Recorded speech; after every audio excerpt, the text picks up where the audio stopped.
So நிறைய மாத கர்ப்பிணி மாத்திரை போட்டு தூங்கிட்டு இருந்திருக்காங்க. காலைல எழுந்து பார்த்தால் அவள் இறந்துட்டாருன்னு செய்தி தான் கிடைக்கிது அவங்களுக்கு. ஸோ இந்த 4 மணிக்கு வந்த கால் அப்படிங்கிறது அவங்க இன்னுமே ஒரு மாதிரி நைட் மேராக இருக்குது அப்படின்னு சொல்கிறாங்க. ஸோ அவர் இறந்து விடுகிறார். எப்படி இறந்தாருன்னு பார்த்தீங்கன்னா பிகாஸ் ஆஃப் ஷெல்லிங் அப்படின்னு சொல்லப்படுது. இப்போ இராணுவத்தில் வார்ஃபேரை பொறுத்தளவுக்கு வார் டேர்ம் பொறுத்த 2 டேர்ம் முக்கியமாக சொல்லுவாங்க மக்களே. ஒன்று ஷெல்லிங், இன்னொன்று பேர் இன்ஃபில்ட்ரேஷன் அப்படின்பாங்க.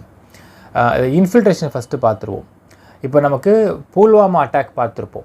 புல்வாமா அட்டாக்கை தொடர்ந்து நமது இந்திய இராணுவம் என்ன பண்ணாங்கன்னா எதிரி நாட்டுடைய இடத்துக்குள்ளேயே பூந்து அவங்களுடைய ஃப்ரண்ட்லைன் கார்டுன்னு சொல்லுவாங்க. அந்த ஃப்ரண்ட்லைன் கார்டை கடந்து அதற்கு உள்ளே போய் அவங்கள நேருக்கு நேராக சுட்டு கொண்டுட்டு வர்றதுக்கு பேர் இன்ஃபில்ட்ரேஷன். இது ஒரு விதமான தாக்குதல். ஷெல்லிங்னா என்ன அர்த்தம்னு பார்த்தீங்கன்னா எதிரி வந்து நேரில் இருக்கார், எழுத்தாப்பில் இருக்கார், ஆனால் எவ்வளோ தூரத்தில் இருக்காருன்னு தெரியாது, ஆனால் இங்கே சுட்டுட்டே இருப்பாங்க. கண்டினியூவஸ் ஃபயரிங் பண்ணிட்டே இருப்பாங்க எதிரி நாடுகள். இதனால் என்ன ஆகும்னு பார்த்தீங்கன்னா எதிரி நாடு ரிட்டாலியேட் பண்ணுறதுக்கு டைம் எடுத்துப்பாங்க. ஏன்னா இங்கே குண்டு வருதுன்னே தெரியாது அவங்களுக்கு. இந்த மாதிரி ஷெல்லிங் ப்ராசஸ் பாகிஸ்தான் ஷெல்லிங் பண்ணுறாங்க பொதுமக்கள் மீது. அதனை தடுப்பதற்கு, அதை ரிட்டாலியேட் பண்ணுவதற்காக சென்ற இந்திய இராணுவ வீரர்களில் நம்ம தினேஷ்குமாரும் ஒருத்தவர். அவர் மீது இந்த ஷெல்லிங்கான குண்டு தாக்கப்படுகிறது. அவரை கூட்டு ஹாஸ்பிட்டல் போகிறாங்க. பட் எந்த விதமான பலனும் இல்லாமல் இறந்து வருகிறார். ஸோ அவருடைய சடலத்தை வந்து வீட்டில் போட்டிருக்கிறாங்க. இராணுவ மரியாதை பண்ணப்படுது.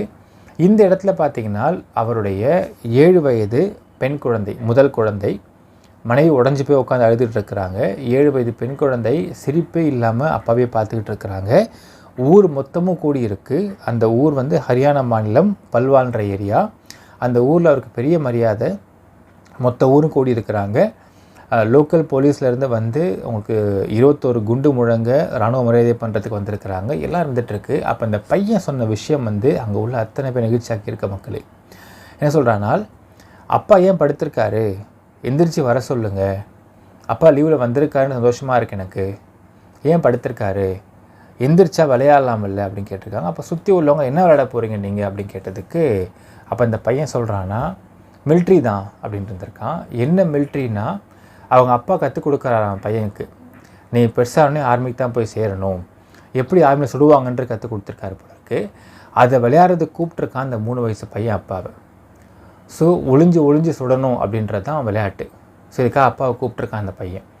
அப்போது அந்த பையன், அந்த சுற்றி உள்ளவங்களாம் அந்த பையன்கிட்ட கேட்குறாங்க, நீ என்னவாக போகிறேன்னு கேட்டதுக்கு நான் அப்பா மாதிரி ஆர்மிக்கு தான் போவேன்னு சொல்லியிருந்திருக்கான் அந்த பையன். அப்பா இறந்து கூட தெரியாமல் இருந்திருக்கு அந்த 3 வயது குழந்தை.